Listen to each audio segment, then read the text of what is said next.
Hi, it's Tony, and today on the Small Interview Project I'll be talking to Zoe Routh from Inner Compass. Hi Zoe, how are you today? I'm great, thank you, Tony. That's good. Look, thanks for taking part in the Small Interview Project with me today. I'm looking forward to your answers, obviously. Inner Compass, tell me all about Inner Compass, what it is you do. Inner Compass? Well, I love working with good businesses who want to become great businesses. Okay. And I focus on leadership development for their people, primarily through executive leadership coaching and leadership development programs. Okay, so more focused on organisations, or what sort of size business are you dealing with people? They can be medium to large organizations, so anywhere from 20 to 50 to 100 people and up. Right, so leadership coaching or leadership training, or...? I do a lot of executive leadership coaching, so Right. working one-on-one with the leaders, Yep. as well as developing programs for them, their teams, their peers. Okay, oh, that sounds interesting. So what's sort of an ideal client, I guess, for you? Ideal client for me is a leader who has mastered their expertise, Yep. has already moved into a leadership role, and is looking to become a really wise and compassionate leader so that their business can truly become resilient and successful. Right. So they may be working across teams Yep. as well and learning how to do that more effectively, or looking to become a CEO themselves if they're not already a CEO. So I have different stages of development for the Okay. leaders that I work with. So there's different aspects of what I do depending on what stage they're at. Okay, so you're mainly working with developing like more strength and more sort of a stronger skill set with good leaders, or do you work with people who maybe moved into a leadership role but are struggling with that whole concept of leadership? So you're helping people develop that leadership skill. I do work with some emerging leaders who are new into leadership roles. So we work primarily on a few things. Yep. Always on self-mastery, which is how they look after themselves, how they organize themselves, Sure. and so they're set up for success. And then we focus on their leadership skills, which would be interpersonal engagement, conflict management, Yep. presentation skills, confidence, that kind of thing, Okay. as well as strategic leadership thinking. So how they actually look at the challenges that their businesses or their industries are facing, Right. from a small picture to a mega picture. Okay, cool. No, that's good. Excellent. And how long have you been doing it for? I've been working in my own business for 12 years. No, 2002, so 11 years Yep, this yep. year. And I've been working in the people development space for 25 plus years. So all of my Wow. adult working life, I've been doing people development Okay, work. excellent. Yeah. Obviously love it. I do love it. All right, let me interrogate you with some of my set questions that I've got for you. Why did you go into business in the first place? I went into business because I actually hired a coach for myself in 2000 and had some profound personal development experiences.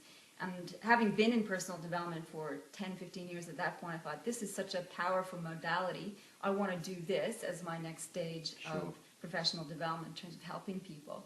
And then I worked out that being a coach Yep. is really different to being a business owner. Yeah. So I learned how to do that next. Okay. Work in progress it always is, isn't it? Absolutely. So if you had to start again with that sort of, I guess, that learning that you just sort of mentioned before, what would you do differently, or what would you change? Oh boy. I think, well, I'm just thinking back of what I actually did. Yep. I just tried anything and everything, Yep. which is good and bad in itself. Good because you find out quickly what works and what doesn't. Definitely. And bad because it's really draining. And Yep. I actually got sick about 3 years into my business with cancer, and so that threw a huge spanner in the works. Yep. And so if I could do it all over again, I'd do less of the stress stuff. Yep. And be a bit more measured in my approach.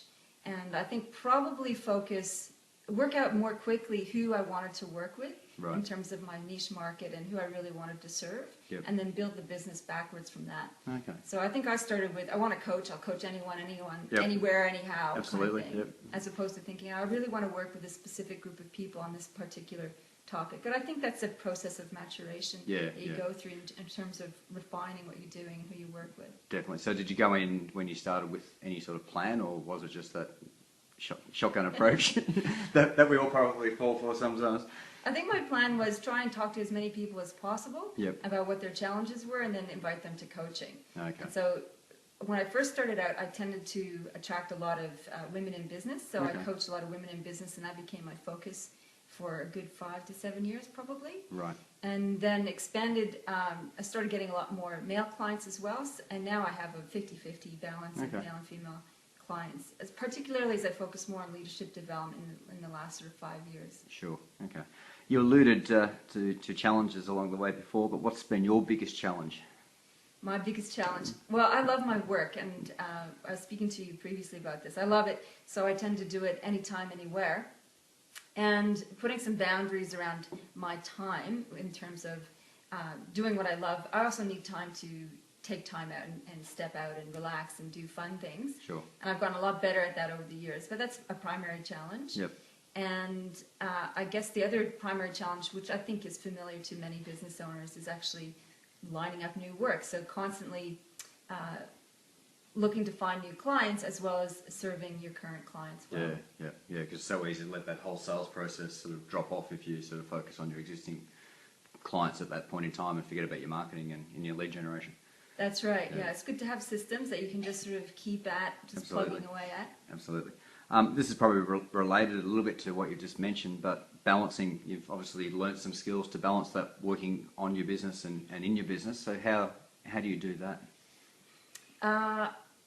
What I do, I have a coach now, so I've always invested in personal development, so through coaching and training, that kind of thing. Yep. I actually have a specific business coach that I'm part of in a group program. Yep. And that's 1.5 hours a week time out to just focus on a particular aspect of building your business. So I pay money to carve out the time to do it, so it makes me show up and actually do it. Sure. And then being accountable in a group like that makes you want to implement what you're learning. So that's worked really well for me to keep me focused on the bigger picture and where I'm going and so on. Yeah. And I tend to do sort of 6 monthly reviews of my accomplishments, my achievements, and where I'm going. Oh, that's good. So I pull out my my vision board and my plan, and I look at how am I tracking against all of these things. So you're practicing some of the things that you preach to people when you're teaching some leadership skills? I do. Excellent. I do. Excellent, Try my Zoe. best. That's good. Good to hear. Good to hear. Look, my final question for you is, with all your experience, what advice would you have for somebody who's thinking about going into business? That it's like the biggest personal development journey that you'll ever take. Yep. And I think that's certainly been true for me and the people that I work with. When you decide to become a business owner, it's a huge stretch in your personal identity and your personal goals, and you have to make some big shifts about courage and risk-taking and all that kind of thing. And it's incredibly rewarding from a personal point of view. So encourage people to do it for that perspective as well. The other piece of advice is get clear on who you want to work with and who you serve and what's the purpose of your business. At the same time, keeping in mind what you want to get out of it for yourself, so that you're really purpose-driven as opposed to any other reason-driven. Yep. Excellent. Zoe, some great advice and some great tips based on your experience. So thank you very much for being part of the Small Interview Project. Thank you, Tony.